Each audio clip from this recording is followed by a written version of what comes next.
Messieurs, dames, bonjour. J'espère que vous êtes heureux. Aujourd'hui, j'aimerais vous présenter un des thèmes que j'affectionne, c'est l'abstinence ou le renoncement.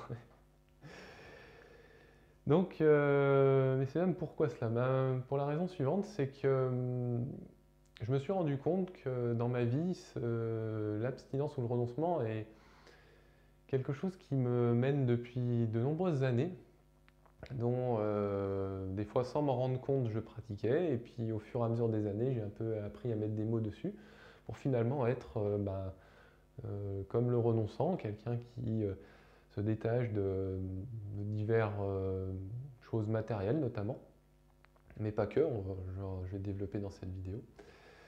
Et justement, je trouve que être ce renonçant, pour moi, ça a été, c'est et ce sera encore, probablement après aussi, encore quelque chose dans lequel je m'inclus, sachant les bénéfices qui en viennent ensuite.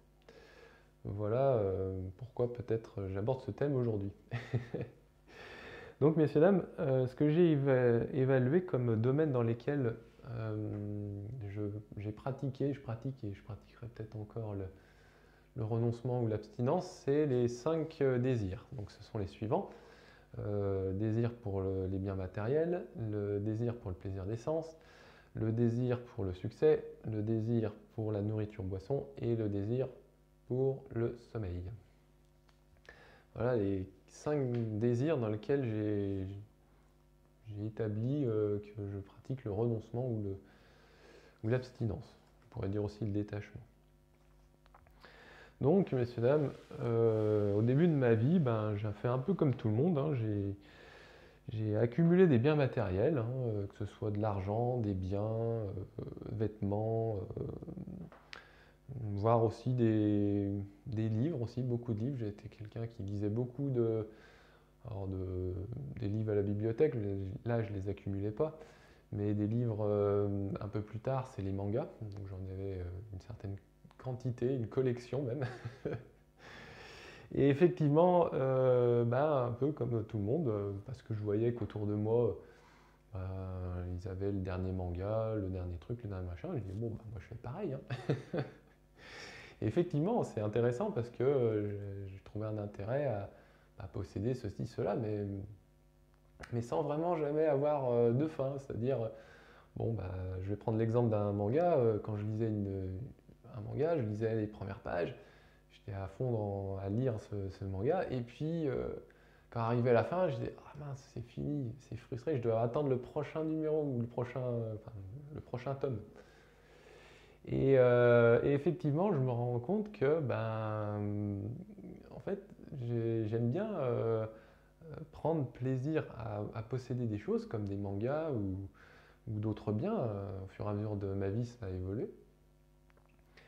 Et ce que j'apprenais de moi, c'est que j'avais beau avoir ce truc-là, à un moment donné, ça arrivait à la fin et j'avais une certaine frustration. Donc si je trouvais un intérêt à avoir ce que j'avais, la contrepartie, c'est qu'après, quand c'était fini, j'avais le désagrément du fait que ce soit fini.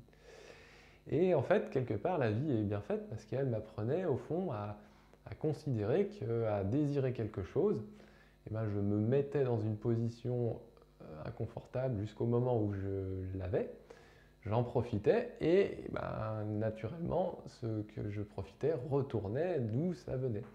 Et au début, innocemment, moi je pensais qu'il suffisait que j'aille faire ceci ou cela pour avoir ceci ou cela et que j'avais mon bonheur.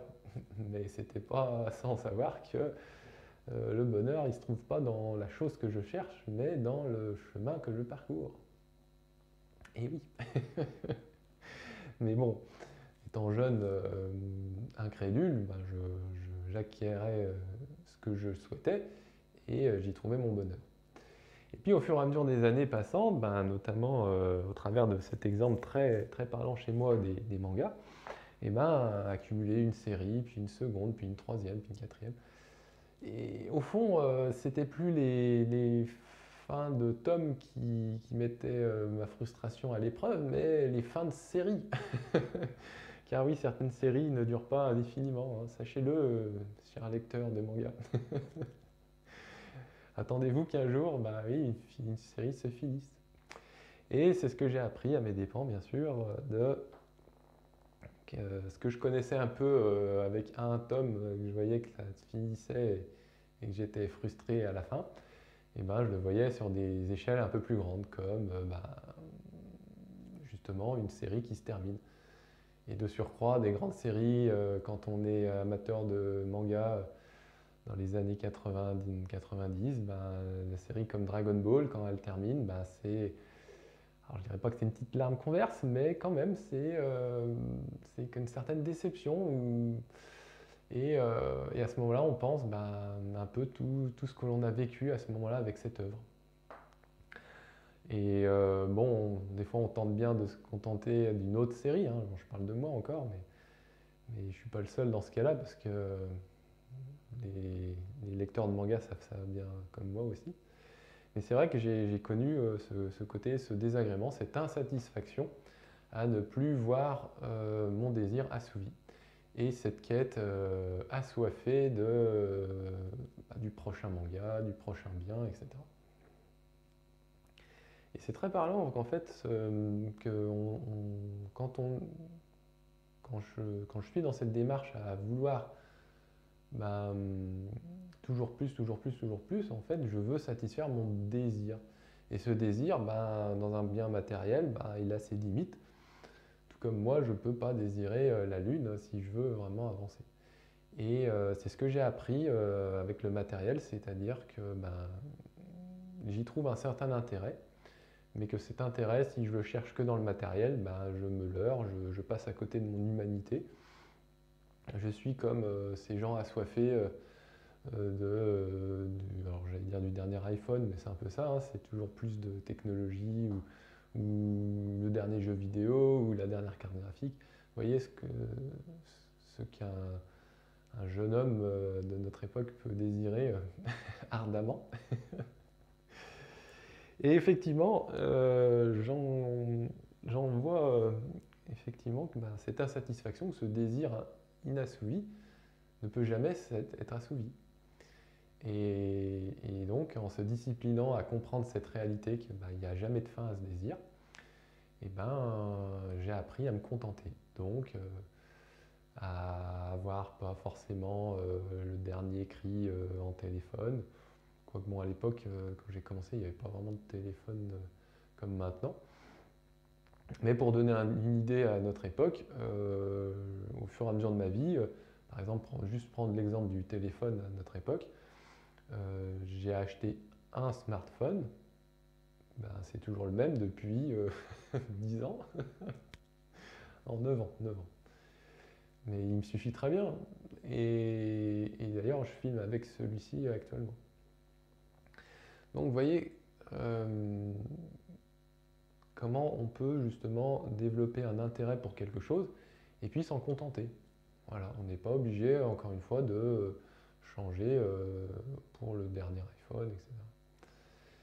Et ce contentement, en fait, quand j'ai appris à me contenter, d'un point de vue matériel, j'entends, j'ai vu une certaine satisfaction à ne plus dépendre de tous ces objets qui sont certes intéressants, mais qui font que je me détourne du but essentiel, c'est-à-dire me connaître.